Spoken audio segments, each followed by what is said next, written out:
story you are about to hear is true. The names have been changed to protect the innocent.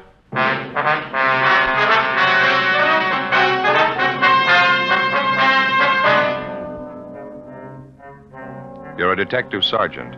You're assigned to homicide detail. A 64-year-old shopkeeper is found murdered, beaten to death in the back room of his store. The body bears the marks of a savage attack. There's no trace of the killer. Your job? Get him.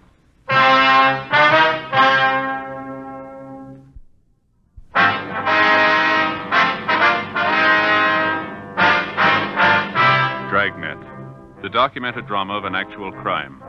For the next 30 minutes, in cooperation with the Los Angeles Police Department, you will travel step by step on the side of the law through an actual case transcribed from official police files.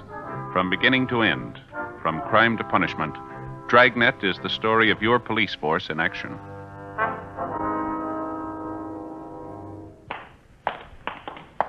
It was Wednesday, February 19th. It was cloudy in Los Angeles. We were working the night watch out of homicide detail. My partner's Ben Romero. The boss is Thad Brown, chief of detectives. My name's Friday.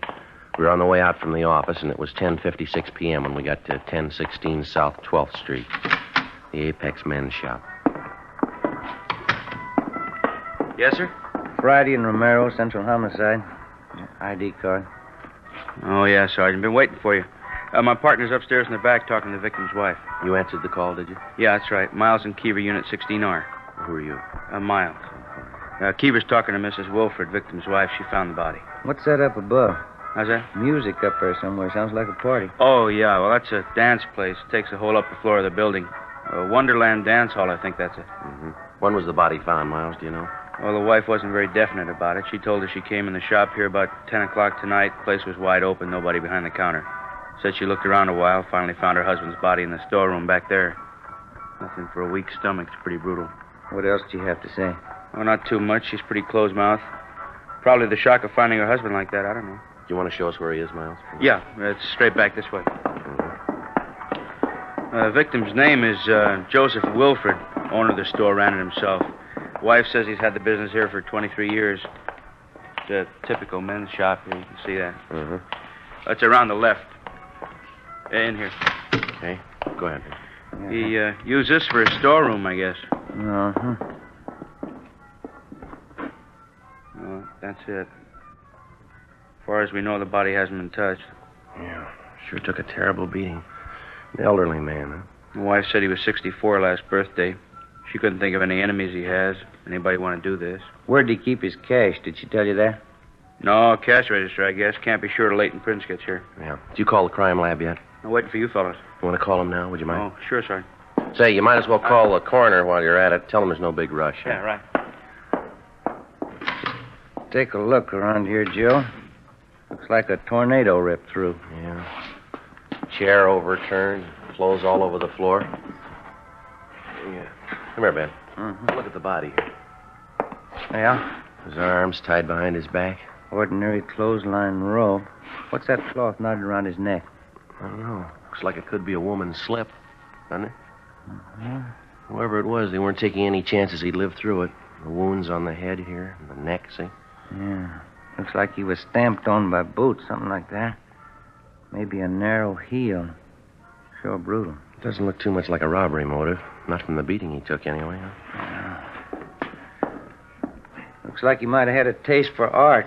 All over the wall here. Pin-up girls, fancy calendars. I talked to the crime lab, Sergeant. On the way out. Oh, thanks, Miles. Notified Deputy Coroner. Anything else I can do for you? Yeah, would you mind getting the wife down here, Ms. Wilford? We'd like to talk to her. Sure, right away. Thank you. How's she feeling? Any hysterics? No, she's pretty quiet. She went upstairs to rest. A couple of housekeeping rooms up there. Guess that's where she and her husband live. We'll tell her she doesn't feel too well. We could come up there and talk to her. Right, Sergeant. What do you think? I don't know. We'll see what the crime lab can come up with. We can start checking around the neighborhood after we talk to the wife, huh? Mm-hmm. Let me take a look here. What's that there? It's funny. Not much place in a haberdashery for things like this, look. A woman's nightgown. Black lace, huh? Mm-hmm. Packed in a gift box. Is that a card there? Yeah. See if we can read it without touching it. Mm-hmm. Says, to a beautiful girl, you've been away too long, hoping we'll never be parted again. It's signed Joseph Wilford. Seems a little funny, huh? Yeah, it does. Maybe his wife's been on a trip. He's going to give it to her as a present. When's the last time you gave your wife a black lace nightgown?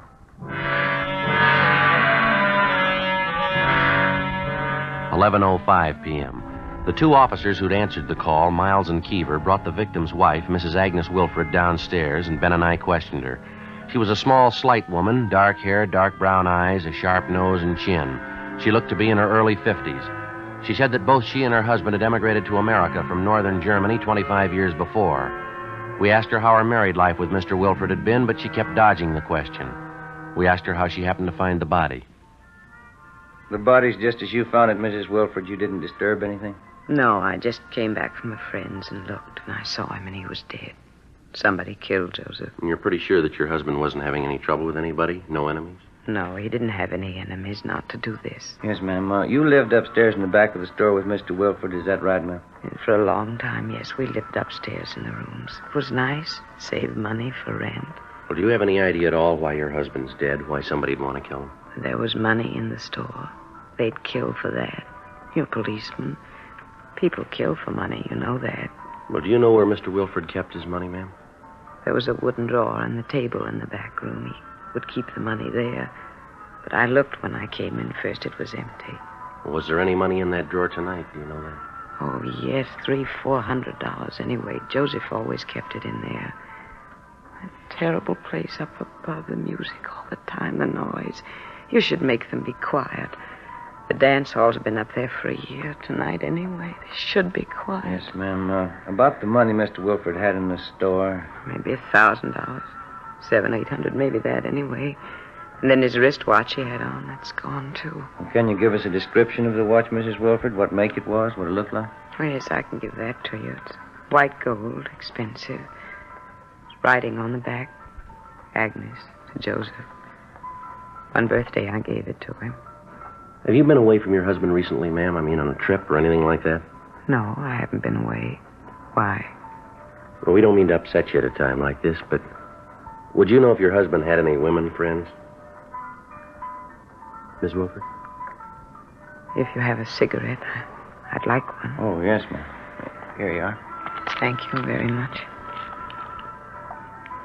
Thank you if you like, miss. Thank you. Do we have to talk about it? I'm afraid so, ma'am. Most of them I know. For 10 years it's been like this. There were many of them. Young women. Joseph didn't try to hide it from me. I knew all about it. And you continued to live with your husband all this time, ma'am? I did. He'd bring the girls to the shop here sometimes. When they'd come, I'd go away for a while. After they were gone, I'd come back. Joseph and I would never talk about it. You mean you never had any arguments with your husband about the women? No.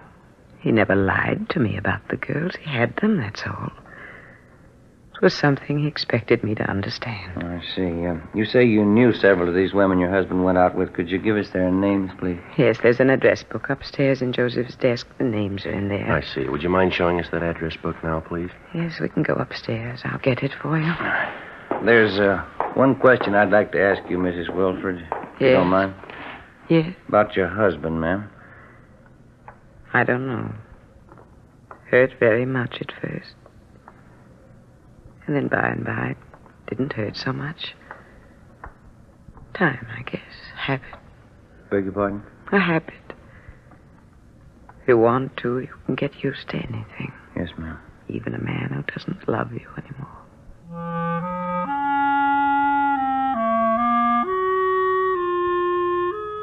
We went upstairs to the housekeeping rooms where Mrs. Wilfred gave us her husband's personal address book. She also gave us a description of his wristwatch, which had been removed from the body, along with the name of the jeweler who'd sold her the watch. It was a Hamilton with a diamond-studded dial. The crime lab crew arrived downstairs and began their routine investigation. We finished questioning the victim's wife, and then we started checking the neighborhood. Only a few of the stores in the area were still open. We found only one possible witness, a newsboy, who told us that he'd seen an attractive dark-haired woman enter the store earlier in the night at about 8:30 p.m. His description of her was only sketchy. Another hour of checking the neighborhood, and we went back to the store. Lieutenant Lee Jones and the crime lab crew finished checking over the entire layout. They went back downtown to give a thorough examination to what physical evidence that they'd found. The deputy coroner arrived and removed the body.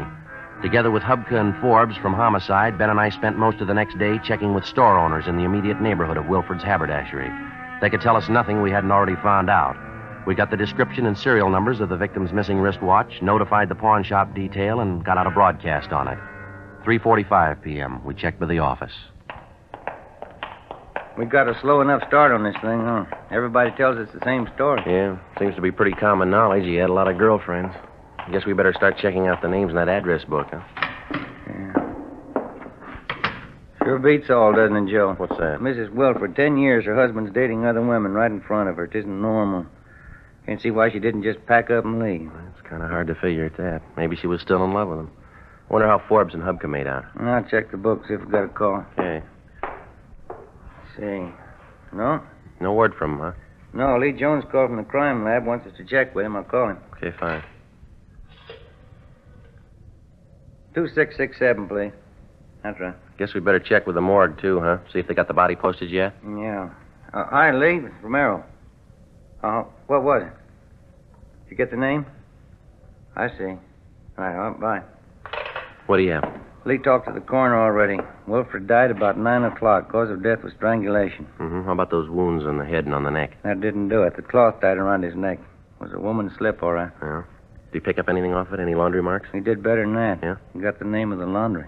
After checking for all stains and markings on the woman's slip, which had been found knotted around the murder victim's neck, Lee Jones had examined it under a special fluorescent light.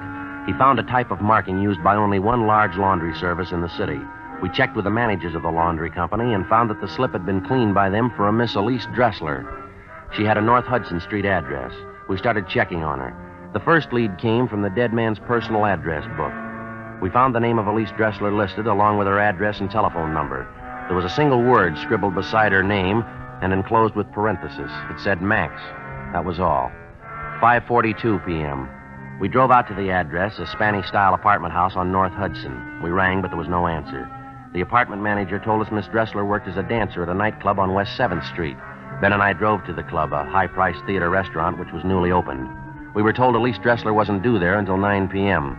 We had a couple of ham and cheese sandwiches and some coffee at a lunch counter, and we checked back at the club a few minutes past 9. The show was already started. We located the Dressler girl in her room backstage. She was a tall, fairly attractive blonde. We started questioning her. Can you tell us where you were last night, miss? Yeah, all right. Here I work every night but Monday. We close then. What time did you get here last night? Just about 8 o'clock. I had something to eat, and then I changed in my costume and went to work. Do you know if Mr. Wilford had any enemies? No. Maybe somebody he was having trouble with? No, maybe that wife of his.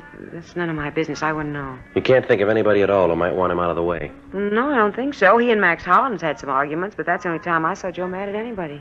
Who's this Max Hollins? Well, he's the man who arranged for me to come out from New York. Joe and Max have been friends for a long time. What were the arguments about, Miss Dressler? Do you remember? Yeah, about me. You see, Max brought me out here, and I suppose at first he thought he owned me. He didn't think I should go out with any other men but him. Max is stubborn sometimes. Well, so am I. I like Wilford, so I went out with him. I went out with Max, too. Well, these arguments they had about you, would you say that they were pretty mad at each other, Max and this Mr. Wilford? Well, only last week. Max was very angry with Joe, but I think he got over it. Could we talk together later? It's almost time for me to go on. I better get outside. Oh, sure. Excuse me. Yeah, I'll get it. Okay. We'll wait backstage here for you, Miss Dressler. Is that all right? Yeah, fine. Oh, that's all right. I still have a few minutes. Well, how about the last time you were in Wilford's store, Miss Dressler? Can you remember that? Not exactly. At least 6 months ago. I hardly ever went to see Joe there. Did you ever have any occasion to leave any clothing with Wilford in his store, maybe for cleaning alteration? No, I never left them. Maybe it's possible they could be there. How do you mean? Well, I have some nice slips, you know. First I sent them out, but Joe said he knew a very nice French laundry to do them. He'd come to my place, pick them up, and then take them to the laundry. Maybe he could have left them in his shop one day. Well, would anybody besides yourself have access to the clothes in your apartment? Maybe a roommate? No, I live by myself. I have the only key to the door except Max Hollins. He's got one. He lives in my apartment house, the upstairs floor. Nobody else has a key. Did you send any clothing to the French laundry with Mr. Wilford recently? Yesterday I did. 2 nice slips of mine. But Joe Wilford didn't call for them. I sent them over with Max. How'd that happen? Max said he might as well take them. He was going down to that neighborhood by the haberdashery. Oh? I wanted to see Wilford anyway. Max said he wanted to fix up their argument. We continued questioning the Dressler girl after she finished her first act at the theater restaurant. She told us that she hadn't seen Max Hollins since early the day before. She was taken downtown where she gave us a full statement. Further questioning got us the information that the argument between the two men, Joseph Wilfred and Max Hollins, over the affections of Elise Dressler was far from settled at their last meeting. The girl admitted that it was a serious argument and that it ended up in a fist fight between the two men. She said Max Hollins was out of town for the night, but that he'd return early the next evening for work. He was employed as manager of a room service department at a large downtown hotel. 11:30 p.m. Ben and I drove back to the apartment house on North Hudson, and together with the building manager, we checked Max Hollins' apartment. We found nothing. The manager told us Hollins' car was parked in the apartment garage, so we went down and gave it a routine check. Under the front seat, we found a paper bag with a pair of gloves in it. There were bloodstains on both gloves. We dropped them off at the crime lab for examination. At 6 o'clock the following night, Ben and I went to the room service department of the downtown hotel where Hollins was employed. Sorry, sir. Mr. Hollins is late this evening. He should be here pretty soon. He notify you he'd be in late? Well, he called, yes. Probably be here in 10 or 15 minutes. I'm his assistant. Can I help you? No, it's all right. We'll wait. All right. Pardon me. I wonder if we could look at your wristwatch, please. Well, surely. It's just a few minutes past 8. No, we just want to look at the watch if we could. Oh, sure. Here. Could you take it off? I'd like to look at the back of it if it's all right. Sure, that's all right. Here. Nice looking, isn't it? Just got it yesterday. That's so. Same engraving. Agnes to Joseph. Where'd you get this watch, sir? Why, what's the matter? Where'd you get it? Max Hollins. He sold it to me.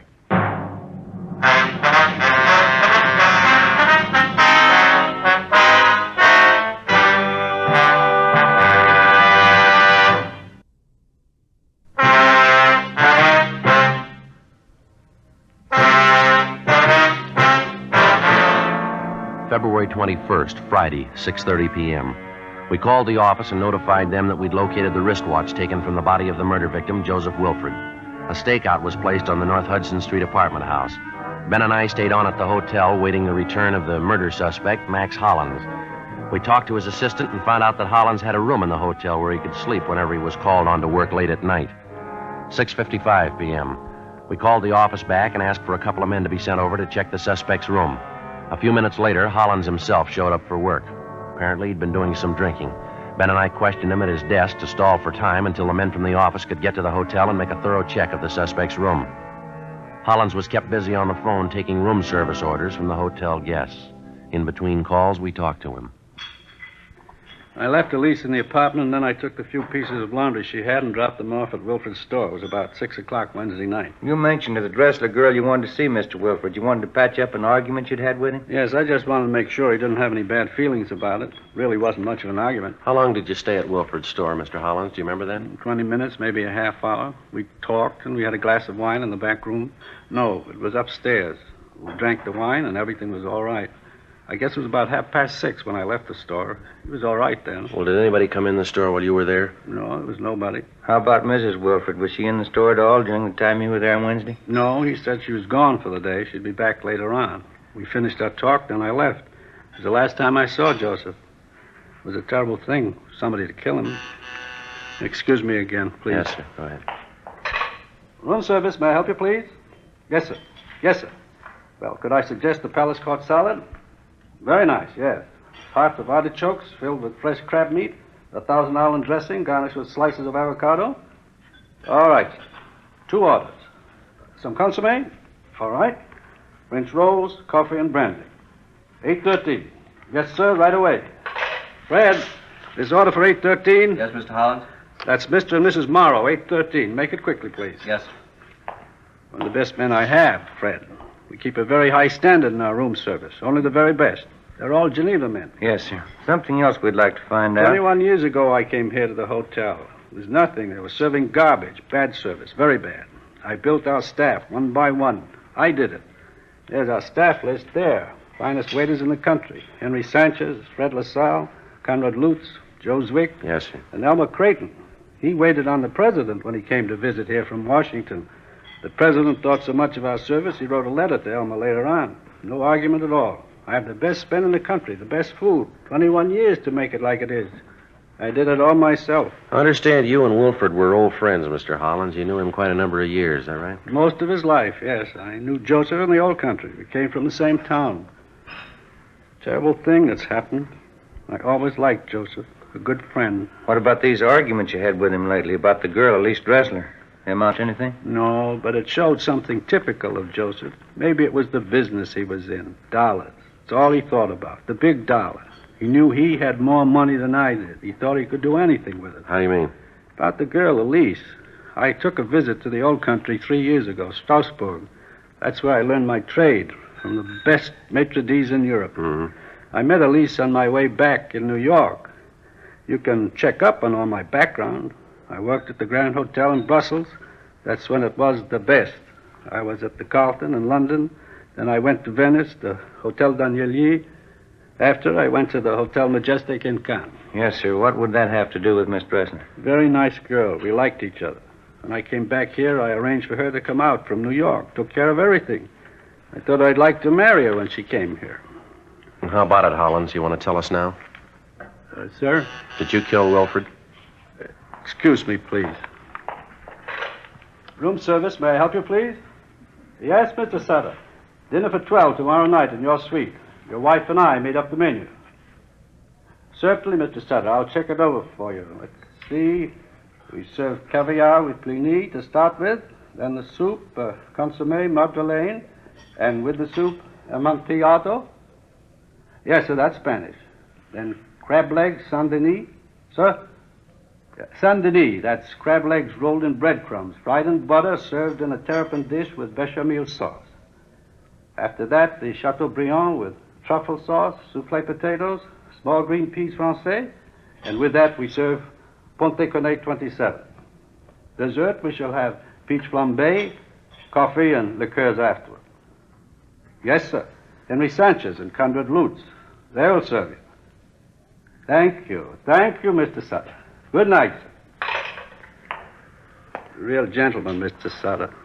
He knows how to give a dinner party. The old school. Not so many of them left now. It's not like it used to be. People aren't the same anymore. Oh, yes, Fred. What is it? A message for the officers here, Sergeant. Oh, thank you. Excuse us a minute. will you? Oh, of course. What is it? It's from Forbes. They checked his room in the hotel. They didn't find anything. Better get him downtown, huh? Yeah. Hollins, we'll have to ask you to come downtown. Oh, yes. Get my top coat on here. There. Out this way, Sergeant. All right. You park your car in the hotel garage? No, sir, outside on 10th Street. You can go out the side door then. This way.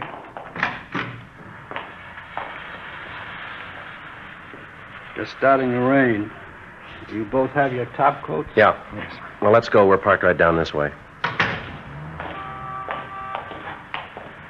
What did Elise say? Elise Dressler. She said you had a fight with Wilfred. You went to see him the same day he was murdered. Yes. It's terrible. It's too bad. Might as well tell you, sir, we've got the evidence. Quite a bit of it. All points to you. Oh? How is that? Well, the pair of gloves you were wearing, we found them. The wristwatch you took off the body, we found that, too. Yes. You want to tell us about it? I didn't use good sense. I didn't know what to do when I went to see him. But I didn't have it in my mind to kill him. God knows I tried to talk to him. I asked him, please, to stay away from Elise. I asked him as a friend. Yes, sir. All he said to me was, Max, I give her presents and she likes me. I have the money to give her what she wants, Max. You haven't got the money. That's what he said to me. You had a fight with him then? No, there wasn't any fight. I'm not sorry.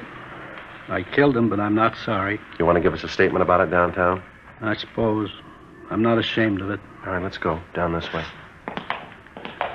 Any man would have done the same. How could you hear such talk and not kill him? How about the wristwatch you took off of him, the money from the drawer? I wanted to hurt him more, even after he was dead, after I beat him and beat him. I knew it would be the worst way to hurt Joseph, to take his money. Here we are. In the back, Alan. Yeah.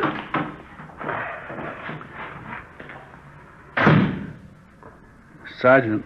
Yeah. I've told you now. I killed him. Don't you think I had a right to kill him? I wouldn't know. But he was like that. The first time you met Joseph, you would know he was bad. It was better for everybody for him to die. First time you met him, you would know that. I'm sorry, I wouldn't know, mister. What? The only time I met him, he was dead.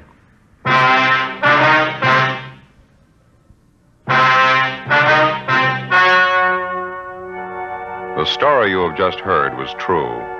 The names were changed to protect the innocent. On June 4th, trial was held in Superior Court, Department 89, City and County of Los Angeles, State of California. In a moment, the results of that trial.